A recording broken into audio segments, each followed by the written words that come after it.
नमस्कार मित्रांनो, आनंदी या मालिकेच्या आजच्या भागामध्ये अगदी मनपूर्वक मी तुमचं स्वागत करते। आजच्या भागामध्ये आता शिर्के हे गुरुजींना घेऊन आलेले आहेत। घरामध्ये सगळी श्राद्धाची तयारी झालेली आहे। गुरुजी येतात तर शिल्पा म्हणते नमस्कार गुरुजी, या ना आतमध्ये। सुनीता ताई तेवढ्यात गुरुजींसमोर आनंदीला घेऊन येतात। गुरुजी विचारतात की पूजा कुठे बांधायची आहे। गुरुजी आनंदीला म्हणतात की नमस्कार मालकीनबाई। आनंदी म्हणते की नमस्कार गुरुजी। आनंदी आता म्हणते की हे बघा गुरुजी, मला मालकीनबाई म्हणू नका, कारण गळ्यामध्ये मंगळसूत्र घातल्यानंतर कोणी मालकीन बनत नसतं, फक्त मनाचा मोठेपणा हवा असतो, वर्तन सुद्धा लागतं, आणि माझी तर तेवढी लायकीच नाही। हे ऐकून आता शिर्के खुश होतात। शिर्के म्हणतात की वा वा वा वा, खरंच आनंदी मॅडम, अगं वा आनंदी, खरंच काय बोलतेस तू, खूपच छान। म्हणून शिर्के सुद्धा आता ताईसाहेबांच्या तोंडावर आनंदीचं कौतुक करत आहे। त्यावर आता गुरुजी म्हणतात की शिर्के साहेब, अहो पूजा कुठे बांधायची आहे। शिर्के म्हणतात की हो हो, जरा धीर धरा, आपण अगोदर चहा पाण्याचं बघूयात काहीतरी। आणि शिर्के जिथे पूजा मांडायची आहे तर तेथे गुरुजींना घेऊन येतात। घरामध्ये सगळी तयारी सुरू असते आणि त्यानंतर आता इकडे धनश्रीची तयारी सुरू आहे। ती विद्याधरला उठवत असते की अहो उठा ना लवकर, अहो खाली गुरुजी केव्हाचे आलेले आहे, आज श्राद्ध आहे घरामध्ये आणि केव्हाची तयारी सुरू आहे, चला लवकर तयार व्हा, नाही तर तुम्हाला उशीर होईल। गुरुजी केव्हाचे आलेले आहेत, उठा बरं, मी तोपर्यंत तुमचे कपडे वगैरे काढून ठेवते, चला लवकर तयार व्हा। आणि तेवढ्यात आता हा विद्याधर झोपलेला असतो आणि तो मात्र आता धनश्रीला म्हणतो की काय ग धने, 24 तास फक्त किरकिर किरकिर सुरू असते, अगं हे पग जरा सुखाने पडून दे मला सुखाने। धनश्री म्हणते की हे बघा, अहो खाली समिता वहिनींचं श्राद्ध आहे, घरामध्ये होम सुरू होतोय आणि घरामध्ये एवढं मोठं कार्य असताना तुमची ही अशी झोपण्याची लक्षणं, चला आवरा पटपट तयार व्हा। तोपर्यंत धनश्रीचा आता आवरता विद्याधरला उठवायचं काम सुरू असतं। विद्याधर म्हणतो की हे बघ, आता मी अगदी निवांत पडलोय, कारण त्या पवित्र होमाच्या पवित्र आग्नेत आज मात्र एक मस्त वादळ आणणार आहे। तेव्हा आता धनश्री तेथे जवळच बसते आणि म्हणते की अहो तुम्ही काय बोलतात, मी तुमच्या पाया पडते, हात जोडते, पण प्लीज असं काही करू नका। आणि हे बघा, समिता वहिनींचं आज घरामध्ये श्राद्ध आहे आणि समिता वहिनीशी तुमचं काय वाकडं होतं हो। विद्याधर म्हणतो की अगं हे बघ, समिता वहिनीशी माझं वाकडं नाही, पण समिता वहिनीच्या कार्यात जर काही विघ्न आलं, गडबड झाली तर त्रास कुणाला होणार बरं, कुणाला होणार तर युगंधर दादाला होणार, आणि त्याचा चेहरा जसा काळवंडत जाईल तर तसं माझ्या काळजाला थंडावा मिळणार, त्यांना त्रास झाला तर मला स्वर्ग सुख मिळतं। म्हणून आता विद्याधर खूप हसत असतो आणि आपलं मात्र ठरलेलं आहे, आज किती काही झाले तरी हवेलीत आज खूप मोठा राडा होणार म्हणजे होणारच। आणि हे बघ धने, बघतच राहा, आज मात्र तुझा नवरा घरातील त्या चालत्या पूजेमध्ये काय विघ्न आणतो, काय राडा घालतो। तेव्हा आता धनश्रीला सुद्धा विद्यार्थ्याचा राग येतो आणि ती सुद्धा घाबरूनच असते। त्यानंतर आता घरामध्ये गुरुजी सांगितल्याप्रमाणे सगळी काही पूजेची तयारी लगबगीने सगळेजण करत आहे।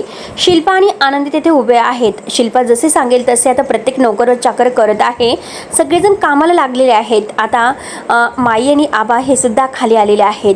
आता शिर्के मस्त समिता वहिनींचा फोटो समोर ठेवतो। गुरुजी तोपर्यंत हवन वगैरेची तयारी करतात। त्यानंतर आता ही शिल्पा सुनंदावर ओरडते, समया घेऊन ये लवकरात लवकर। आणि तेवढ्यात आता ही शिल्पा आनंदीकडे पाहते आणि तिला म्हणते की काय ग, तू काय तोंड वळगत बसलीस, गुरुजींसाठी चहा आणि नाश्ता लवकरात लवकर घेऊन ये। आनंदी म्हणते की हो हो। तर गुरुजी म्हणतात की अहो हे बघा नकोय, हे बघा ताई साहेब, तुम्ही चहा पाण्याच्या भानगडीत पडूच नका, आपण लवकरात लवकर हा होम हवन उरकून घेऊया। आणि हे बघा, आज मात्र मला 3 ठिकाणी अजून 3 पूजा आहे, त्यामुळे श्राद्धाच्या पूजेसाठी मला ही पूजा करून लवकरात लवकर जायचं आहे, त्यामुळे प्लीज तुम्ही वेळ वाया घालू नका। तर आनंदी उभीच असते। तर शिल्पा पुन्हा तिच्यावर ओरडते की अगं रीतिरिवाज तुला काही कळतं की नाही म्हटलं ना तरी सुद्धा चहा वगैरे द्यायचं नसतो का, आणि जा तरी सुद्धा त्यांना चहा नाश्ता द्यायचा आहे, लवकरात लवकर घेऊन ये। आनंदी म्हणते की हो हो हो। आणि गुरुजींना मात्र आता तिकडच्या श्राद्धाच्या पूजेचे फोन यायला सुरुवात होतात। गुरुजी सांगत असतात की हो हो हो, 1 तासामध्ये ही पूजा उरकून मी तिकडे येतो, तोपर्यंत तुम्ही तयारी करूनच ठेवा। म्हणून आता गुरुजींची घाई सुरू असते। ते शिल्पाला म्हणतात की सांगा लवकरात लवकर, साहित्याची सर्व तयारी लवकरात लवकर करा, आणि जरा मालक साहेबांना सुद्धा बोलून घेतलं तर बरं होईल। आणि शिर्के आता म्हणतात की हो ताई साहेब, मी लगेच मात्र मालक साहेबांना बोलून घेऊन येतो। शिर्के धावतच जातात, युगंधरला बाहेर घेऊन येतात। आता होम हवन पेटला जातो। गुरुजी लगेच आता त्यांचे मंत्र उच्चार आहे तर ते सुरू करतात। आता युगंधर पूजेला बसलेला असतो। आता गुरुजींना इतकी घाई असते, गुरुजींना नक्की काय करावं तेच काही कळत नसतं। गुरुजी कोणतेही मंत्र बोलत असतात आणि आता कुणाला काही कळत नसतं, पण आनंदीच्या लक्षात येते। आनंदी विचार करते, गुरुजींचे ते मंत्र ऐकते आणि तेवढ्यात गुरुजींना फोन सुद्धा येतो आणि गुरुजी मंत्र उच्चार करता करता मात्र फोनवर सुद्धा बोलतात। तेव्हा आनंदी विचार करते, हे गुरुजींना नक्की काय झालं, ते कोणते मंत्र उच्चार करतात, आणि गुरुजी मात्र आता त्यांना शिदा वगैरे व्हायला सांगतात। तर सुनीता ताई म्हणतात की आनंदी ताई काय झालं, तुम्हाला काही हवं आहे का? आनंदी नाही म्हणते आणि थांबा सुनीताताई, आता गुरुजींचं काही भलतं कुठे सुरू असतं. आता आनंदीला काही बघवत नाही. ती गुरुजींना म्हणते की थांबा गुरुजी. तेव्हा सगळेजण आनंदीकडे बघायला सुरुवात करतात. तेव्हा आनंदी म्हणते की गुरुजी माफ करा, परंतु तुम्ही चुकीचं मंत्र पठण करतात. तेवढ्याच शिल्पा रागाने आता आनंदीला म्हणते की काय ग, तू कुणाशी बोलतेस, गप्प बस. तेव्हा आनंदी म्हणते की ताई साहेब, अहो गुरुजी चुकीचं मंत्र पठण करत आहेत. तेव्हा आता युगंधर फक्त बघत असतो आणि धनश्री वगैरे सगळेजण आनंदीकडे बघतात की ही काय मूर्खासारखं बडबड करते. शिल्पा आता रागानेच म्हणते की काय ग आनंदी, तू गुरुजींना शिकवणार आहे का, काय बरोबर आहे आणि काय चुकीचं आहे ते. तेवढ्यात गुरुजी रागानेच म्हणतात की काय म्हणालात तुम्ही थेट माझा अपमान करत आहात. माझ्यावर केलेला हा खोटा आरोप आहे. तेव्हा आनंदी म्हणते की हे बघा नाही गुरुजी, मला आरोप नाही करायचा, मला माफ करा. आणि गुरुजी खूपच भडकलेले असतात. गुरुजी म्हणतात की माझ्या श्राद्धेचा अपमान केलेला आहे, त्यामुळे ह्या श्राद्धाचं कार्य मी पुढे नाही करणार. गुरुजी तटकन उभे राहतात आणि युगंधरला आता गुरुजी म्हणतात की मालक साहेब मला माफ करा, येथे माझा खूप अपमान झालेला आहे, मी आता हे कार्य नाही पूर्ण करू शकत, मी चाललो. आता विद्याधर तर मस्त बसलेला असतो. आता हे सगळं काही बघून तो मनात म्हणतो की हो, इथे तर काहीतरी वेगळाच खेळ सुरू आहे आणि आता मात्र काय होणार, आनंदी तुझा बाजार तर उठणारच. तेव्हा सगळेजण मात्र आता गुरुजींना थांबवण्याचा प्रयत्न करत आहेत. गुरुजी ऐकायला तयारच नसतात.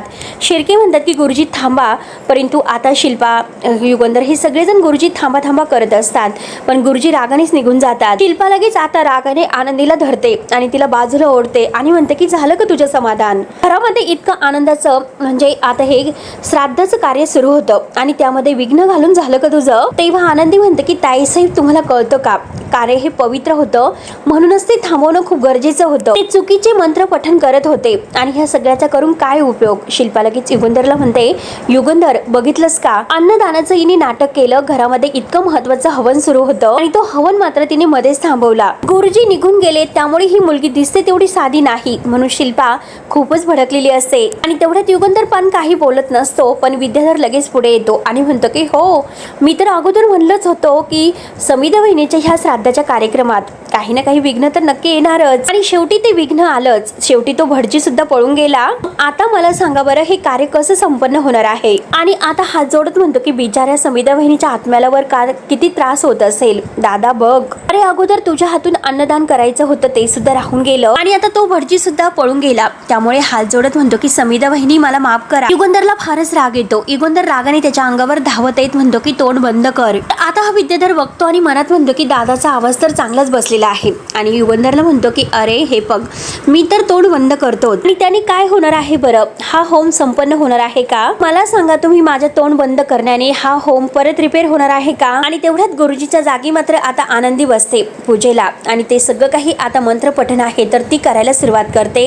पहिल्यांदा ती ओम म्हणून आता हे सगळं काही उच्चार सुरू करते. सगळेजण आश्चर्याने तिच्याकडे पाहतच असतो. शिल्पाला तर धक्काच बसतो. शिल्पा रागाने पाहत असते. आनंदी हात जोडून बसलेली आहे आणि आनंदी मात्र सगळ्यांना म्हणते की आपण हवनाला सुरुवात करूयात, नाहीतर मुहूर्ताची वेळ टळून जाईल. तेव्हा शिल्पा तिच्या अंगावर धावून येते आणि म्हणते की काय ग, स्वतःला इतकी शहाणी समजतेस की काय. अगं तुला लाज नाही वाटत की हे सर्व करताना, थोडी सुद्धा लाज शरम काही उरलेली आहे की नाही तुझ्यामध्ये. अगं तू गुरुजींच्या जागेवर बसलेली आहे, उठ चल, चालती हो तिथून. आणि शिल्पा आता सुनीताला ओरडते की तिला तिथून उठव, हाताला धरतीच्या आणि बाजूला घे. तेव्हा सुनीताताई म्हणतात की आनंदीताई उठा बरं, सगळी मोठी माणसं तुम्हाला उठायला सांगत आहे, उठा तुम्ही. तेव्हा आनंदी काही उत्तर न देता तेथून उठतच नसते. सुनीताताई म्हणते की हो आनंदताई, अहो उठा. युगंधर आता हे सर्व बघत असतो तर काही बोलतच नाही. कुणाला काय करावं तेच काही कळत नसतं. आणि तेवढ्यात विद्याधर मध्ये बोलायला सुरुवात करतो, अरे अरे अरे दादा, अरे हे सर्व काय सुरू आहे आपल्या घरामध्ये. अरे बघतोस ना तू हे सर्व काय चाललंय. पवित्र होम आणि श्राद्धाचा विधी आणि त्यात म्हणजे तुझी बायको, हा सगळं काय तमाशा तिने सुरू केलेला आहे. घरातील सगळी शांती हिने भंग करून टाकलेली आहे आणि आमच्या सगळ्यांचं हिने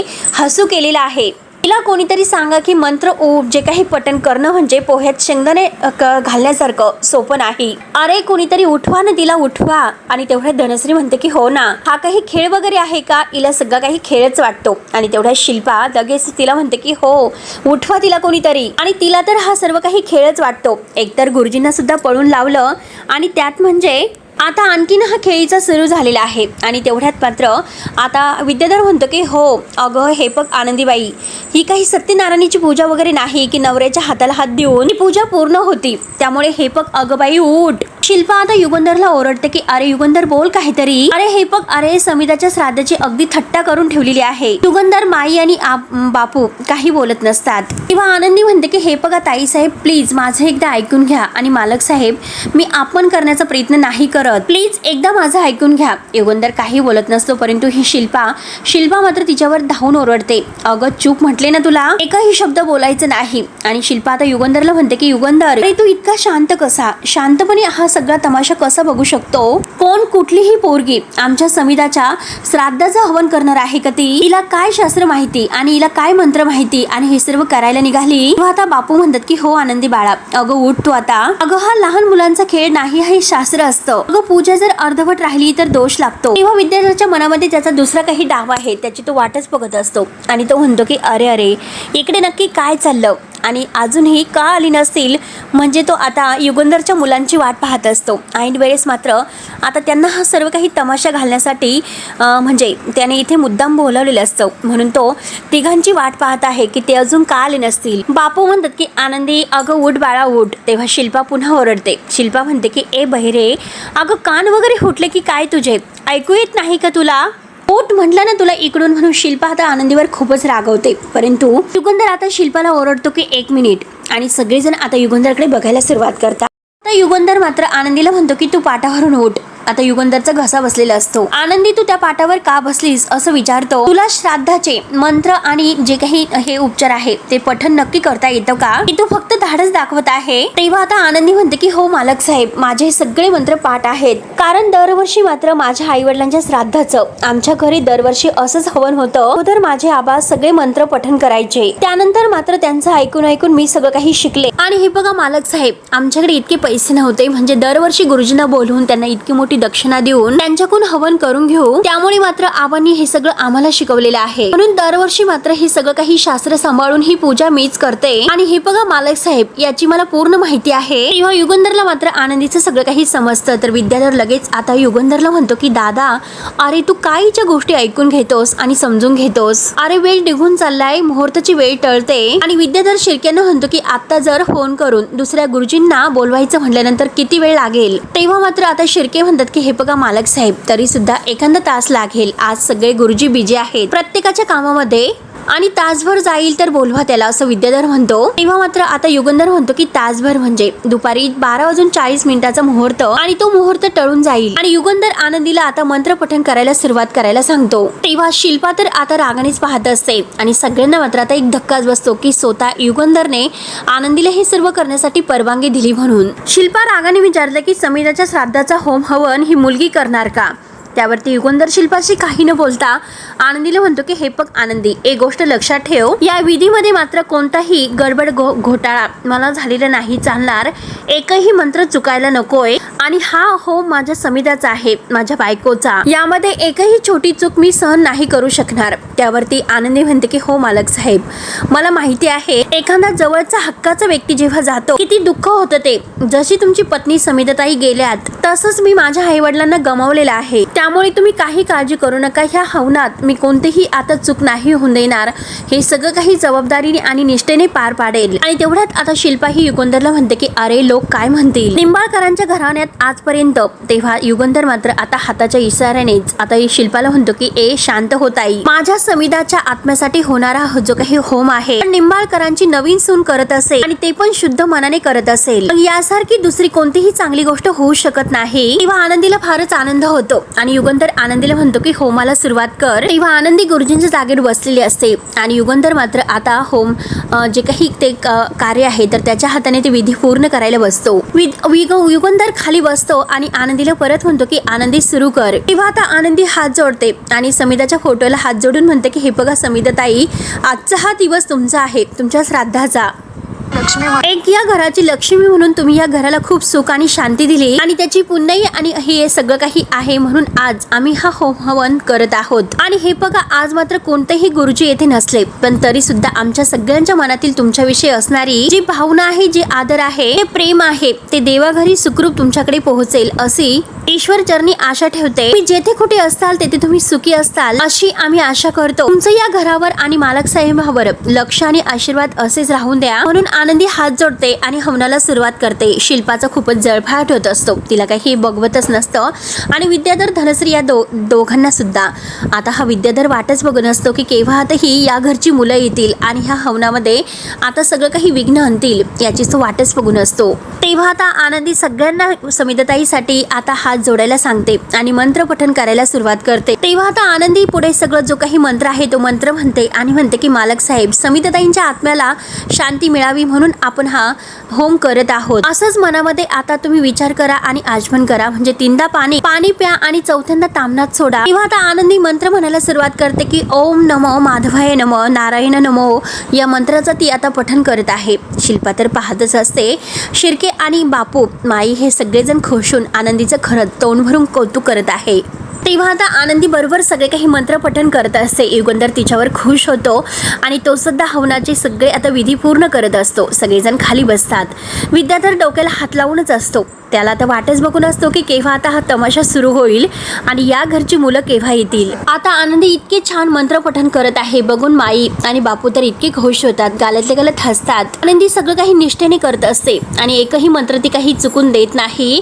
आणि हा विद्याधर फक्त आपल्या घड्याळामध्ये बघत असतो किती अजून वेळ लागेल. सगळे आता मनोभावने डोळे बंद करून हात जोडतात. आनंदीला पूर्णपणे घाम फुटलेला असतो, तरी सुद्धा मात्र तिचं मंत्र पठण सुरूच असतं. आणि शेवटी आनंदी सोहा असं म्हणते तर विद्याधर ते ऐकून म्हणतो की हो, सोहा तर होणारच आणि आत्ताच्या आत्ता मात्र हे वादळ येथे येऊन धडकणार, म्हणून त्याला खूपच आनंद होत असतो. आणि शेवटी आता ही पूजा पूर्ण झालेली असते. पण त्याच वेळेस मात्र आता हे युगंधरचे तीनही मुलं आहेत तर ते तेथे आलेले आहेत आणि ते तीनही मुलं मात्र आता घरामध्ये प्रवेश करतात.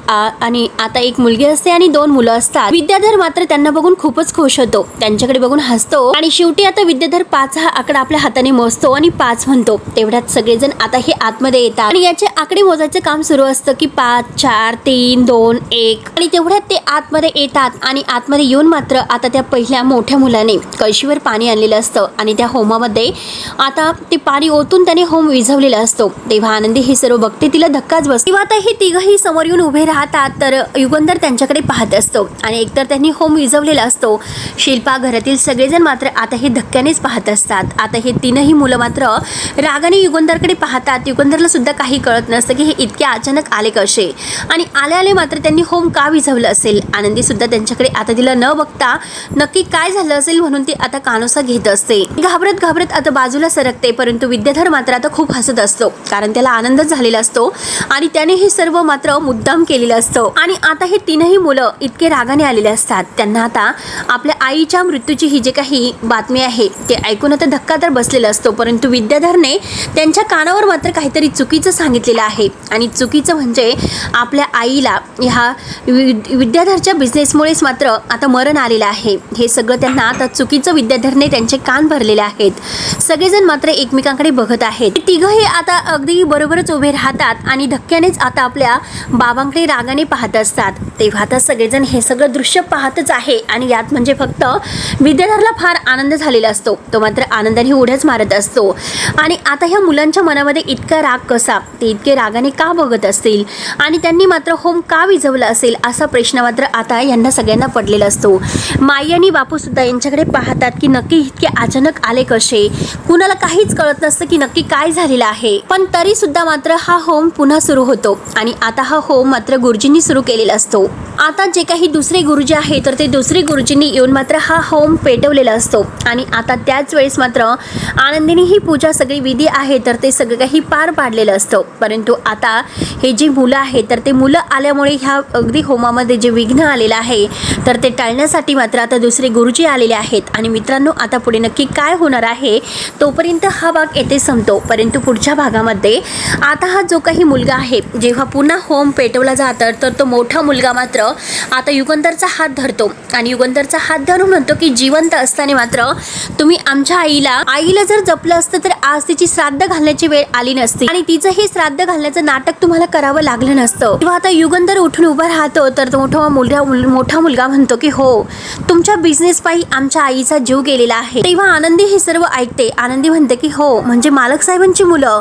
तर विद्याधर म्हणतो की हो, मालक साहेबांची मुलं आणि ती पण तुझ्यापेक्षा वयाने मोठी. आणि बघ मग आता मात्र तुझ्या आयुष्यामध्ये कशी नव्या संकटाची नांदी येते। तेव्हा आता आनंदी खूप रडत असते आणि हा विद्याधर आहे तर त्याला इतका आनंद झालेला असतो। तो मात्र आनंदी ही आनंदकडे इकडे तिकडे चोहीकडे असे टाळ्या वाजवत म्हणत असतो। त्याला इतका आनंद झालेला आहे, काय करावं काय नाही असं त्याला काही कळत नसतं आणि तो मात्र आता गाणं गुणगुणत असतो आणि हे सगळं कारस्थान मात्र त्याने केलेलं आहे। हे सगळं त्याने घडून आणलेलं आहे आणि सगळं काही तो आनंदीला त्रास देण्यासाठी आणि युगंधरला त्रास देण्यासाठी हे सर्व करत आहे, जेणेकरून आज समित वहिनीच्या श्राद्ध तर आता मोक्ष तर मिळणारच नाही, म्हणजे हे श्राद्धात काहीतरी विघ्न येईल यासाठी त्याने हे केलेले प्रयत्न असतात। आणि शेवटी आता आनंदी हे श्राद्ध व्यवस्थित पार पाडून आता विद्याधरला कसा धडा शिकवते आणि त्या मुलांना सुद्धा कसं समजावते हे बघणं आता खूपच इंटरेस्टिंग ठरणार आहे। तेव्हा मित्रांनो, पुढे काय होतं हे बघायला विसरू नका। तोपर्यंत धन्यवाद।